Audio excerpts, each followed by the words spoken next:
दर्द की दास्तान पार्ट 6। कहानी के पिछले भाग के अंत में आपने पढ़ा कि विभूति जाते जाते अंगद को चेतावनी देता है और कहता है सुरैया से शादी उसकी सबसे बड़ी भूल साबित होगी। अब आगे। अगले दिन अंगद जब स्कूल जाता है वो ये देखकर हैरान हो जाता है कि कक्षा में एक भी बच्चा नहीं आया। वो समझने की कोशिश कर रहा था कि इन सब की वजह क्या हो सकती है। कहीं कल जो विभूति कह रहा था ये इसी की शुरुआत तो नहीं। ये सब सोचते हुए अंगद स्कूल के बरामदे में बैठ जाता है। काफ़ी देर तक इंतज़ार करने के बाद वो वहाँ से निकल जाता है और विभूति की दुकान पर पहुँच जाता है। हालांकि उसे अच्छे से पता था कि विभूति उसकी कोई भी बात का जवाब नहीं देगा, पर वो जो देखता है विभूति की दुकान पर उसकी उम्मीद उसे नहीं थी।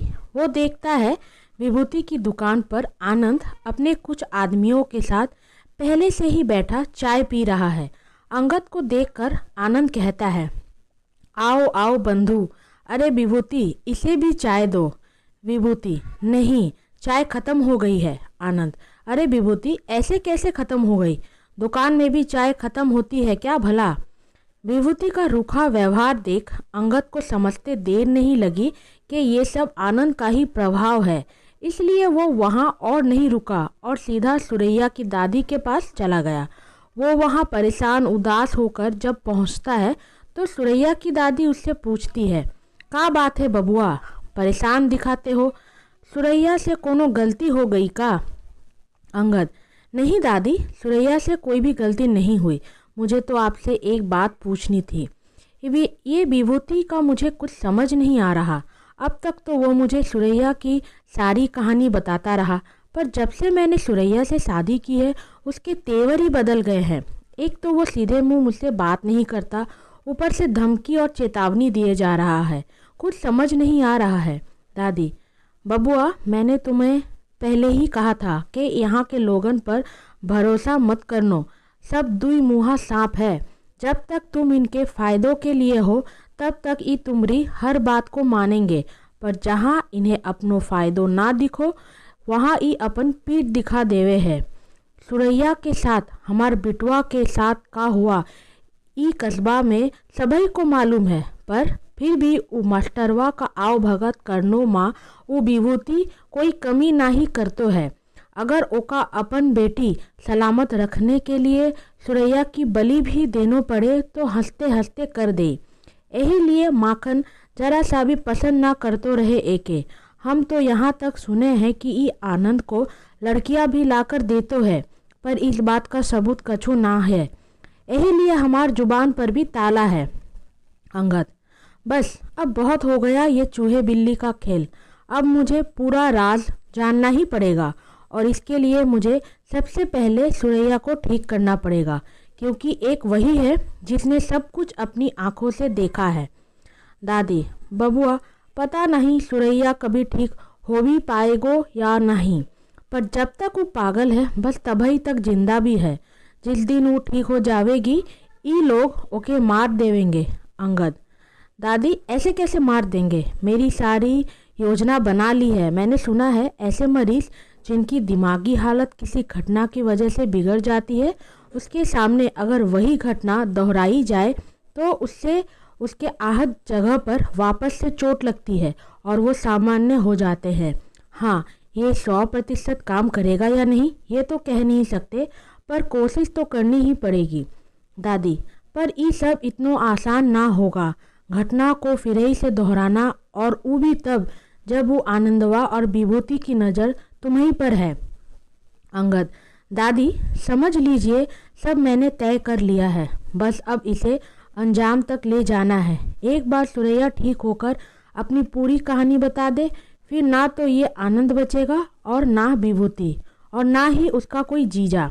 अंगद, दादी सुरैया को ठीक करने के लिए यही मौका अच्छा है।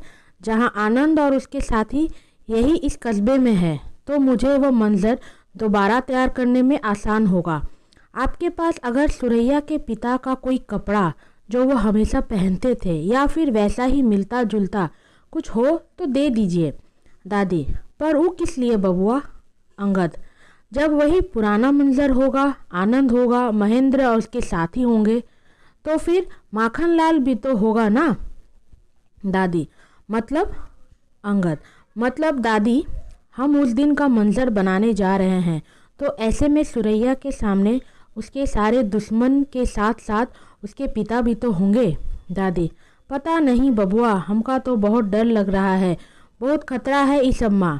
अंगद, पल पल के खतरे से तो अच्छा है एक बार में ही खतरा मोल लिया जाए। दादी, आप बस दुआ करो कि हम इस योजना में कामयाब हो जाए, बस एक बार सुरैया ठीक हो जाए, बाकी सब कुछ तो मैं संभाल लूँगा। ये कहकर अंगद वहाँ से चला जाता है। अगले दिन अंगद विभूति की दुकान पर जाता है, क्योंकि उसका अब सबसे पहला काम विभूति की परख करना था। इससे उसे विभूति को अपनी योजना में शामिल किस प्रकार करना है, इस बात का भी पता चलता। अंगद, विभूति, तुमसे एक बात करनी थी। विभूति, पर हमको आपसे कोनो बात नहीं करना। अंगद, देखो विभूति, मैंने इस कस्बे को आनंद और महेंद्र प्रताप से छुटकारा दिलवाने की ठानी है और इसलिए एक योजना भी बनाई है।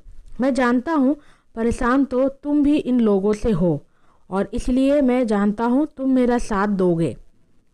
विभूति, अगर घूम फिर कर हमरे पास ही आना पड़ा आपको, आपके इतने कांड के बाद आप ये सोच भी कैसे सकते हैं कि मैं आपका साथ दूंगा।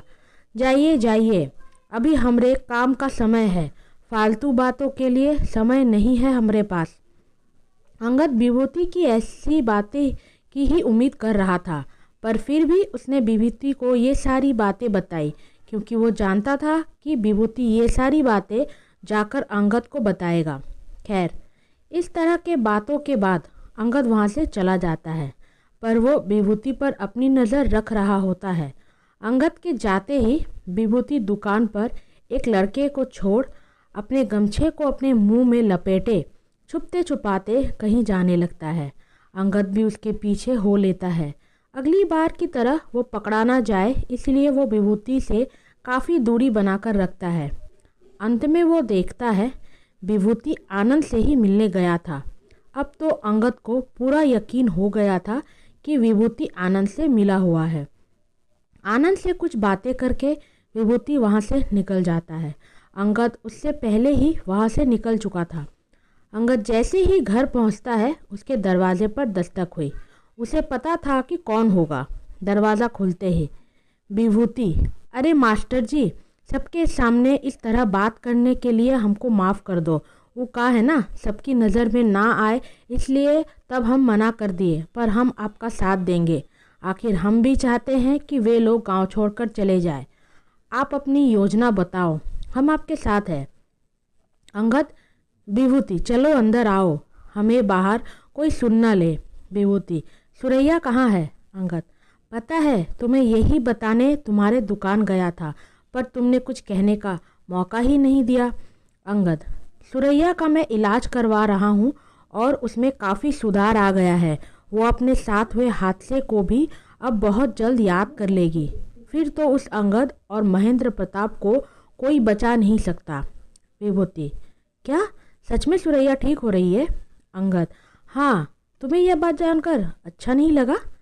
विभूति, अरे नहीं मास्टर जी, ये बात तो बहुत ही खुशी की है, पर हमको एक बात समझ नहीं आ रही, आप कब इलाज करवा रहे थे सुरैया का? हमें तो कुछ पता ना ही चला। अंगद, अब तुम मुझसे बात ही नहीं कर रहे थे तो तुम्हें कैसे पता चलता, तुम्हें कैसे बताता? विभूति, ठीक है, अब हम चलते हैं, हम बाद में फिर आएंगे आपकी पूरी योजना जानने। फिलहाल हम यहाँ आए हैं छुपते छुपाते, इसलिए हमें जल्दी यहाँ से जाना पड़ेगा, इससे पहले हमका कोई देख ले। ये कहकर विभूति हड़बड़ाकर बाहर निकल जाता है। आखिर आगे क्या करता है विभूति, ये जानेंगे अगले भाग में। धन्यवाद। रोनिता।